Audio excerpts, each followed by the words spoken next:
சேர்த்து வைப்பேனும் ஒளியில் உள்ளெடுத்து கோத்து வைப்பேனும் சின்ன சின்ன மழை துளிகள் சேர்த்து வைப்பேனும் ஒளியில் உள்ளெடுத்து கோத்து வைப்பேனும் சக்கரவாகமோ மழையை அருந்துமா நான் சக்கரவாக பறவையாவேன் மழையின் தாரைகள்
சிறு பூவினிலே விழுந்தால் ஒரு தேன்துளியாய் வருவாய் சிறு சிப்பியிலே விழுந்தால் ஒரு முத்தனவே முழுவாய் பயிர் வேரிலே விழுந்த நவதானியமாய் விளைவாய் என் கண்விழிக்குள் விழுந்ததனால் கவிதையாக மலர்ந்தான்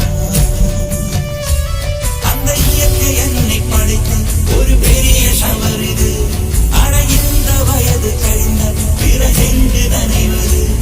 இவள் கண்ணி என்பது இந்த மழை கண்டறிந்து சொல்லியது சக்கரவாகமோ மழையை அருந்துமா